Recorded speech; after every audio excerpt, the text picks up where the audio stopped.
अ, नमस्ते शेतकरी मित्रांनो आणि ऊस बागायतदारांनो. तर ही जी कंडिशन येते किंवा ही जी खोडकिडा आहे, तर ही काय येते, तर हे महत्त्वाचं आहे. तर यावरती थोडंसं सांगणार आहे किंवा बोलणार आहे.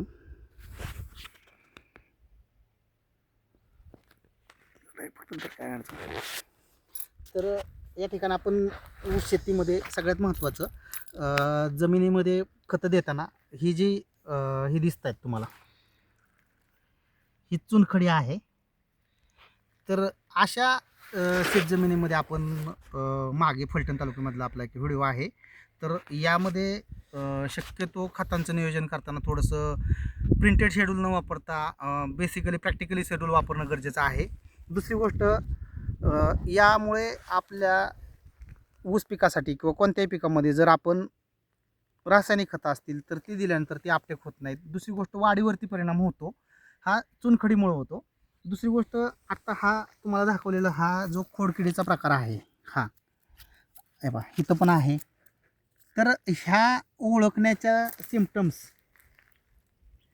ह्या थोड्याशा वेगळ्या असतात. हे जे पान आहे, तर या पानावरती अशा सुईच्या टोकाने जे होल मारलं जातं किंवा असतं, तर त्यावरती छिद्र दिसतात. तेव्हा ती तुमची खोडकिडीची प्रायमरी फर्स्ट स्टेज असते.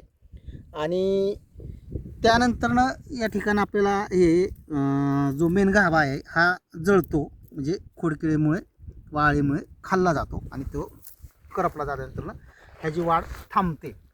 दुसरी गोष्ट, कोणत्याही पिकाचं उत्पादन घेताना शक्यतो प्रिंटेड शेड्यूलच्या मागं न लागता प्रॅक्टिकली तुमच्या जमिनीतील न्यूट्रिशन आणि पिकाच्या वाढीच्या गरजेनुसार खतांचं व्यवस्थापन ठेवणं गरजेचं आहे.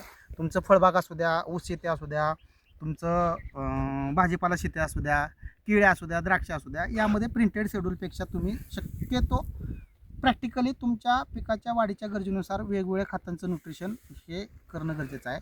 तुमचं चोपेन जमीन असेल, हलकी जमीन असेल, भारी जमीन असेल, चुनखडीयुक्त जमीन असेल, ह्या ज्या जमिनीच्या कन्सेप्ट आहेत किंवा हे जे प्रकार आहेत, तर ह्यावरती तुमचं खतांचं नियोजन ऑटोसोल्युबल असेल, तुमचं शेणखत असेल, तुमचं भरखत असेल किंवा ज्याला आपण हिरवळीची खतं म्हणतो, यांचं व्यवस्थित प्लॅनिंग करणं गरजेचं आहे. या ठिकाणी आत्ता पहा, ही जी फूट निघते नवीन, हा कोंब गेलेला आहे आपला खोडकिडीमुळे, आणि नंतरनं ह्यालासुद्धा तो इम्पॅक्ट जाणवतो.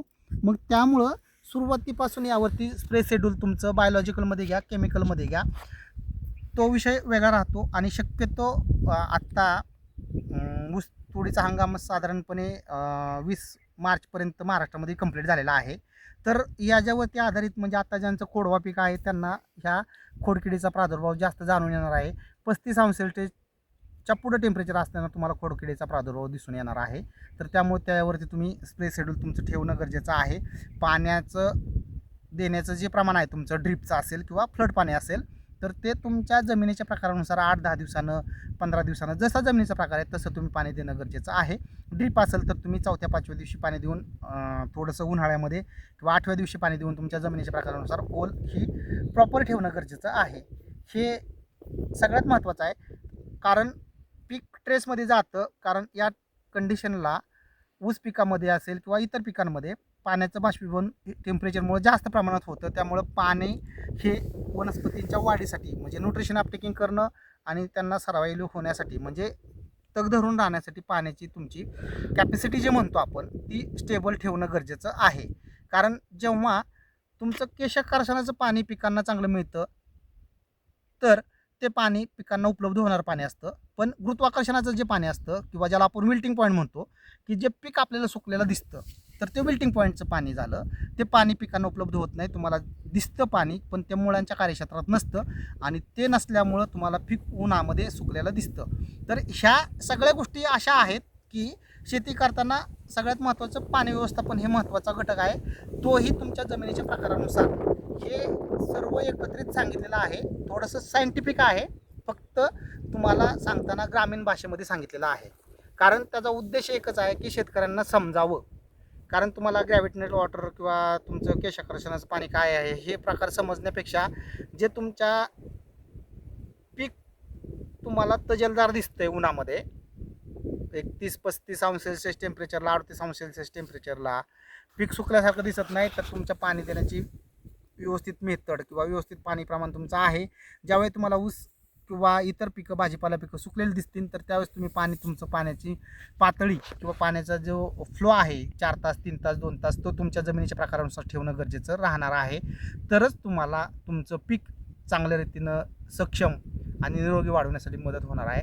आपण खतांचं नियोजन यामध्ये कोणत्याही प्रॉडक्टवर बोलत नाही. प्रॉडक्टचा कन्सेप्ट वेगळा आहे, मार्केटिंग हा कन्सेप्ट नाही आहे. इथं फक्त तुम्हाला पिकांमध्ये काय सिम्पटम्स असतात, कोणते रोग येतात, कोणते कीड येतात हे सांगितलं जातं. हे सर्वात महत्त्वाचं आहे. हे समजलं तर तुम्हाला तुमच्या बाकीच्या गोष्टी करण्यास तुम्हाला फायदेशीर राहतात. कारण प्रॉडक्ट कोणत्या स्टेजला कोणतं वापरायचं हे स्टेज चुकलं तरी रिझल्ट मिळत नाहीत, हे लक्षात घ्या. कारण ह्यामध्ये स्टेजनुसार रिझल्ट असतात आणि स्टेजनुसार केमिकल किंवा बायोलॉजिकल प्रॉडक्ट हे चेंज होतात. तर ते वापरले तरच तुम्हाला त्याचे रिझल्ट चांगले मिळू शकतात.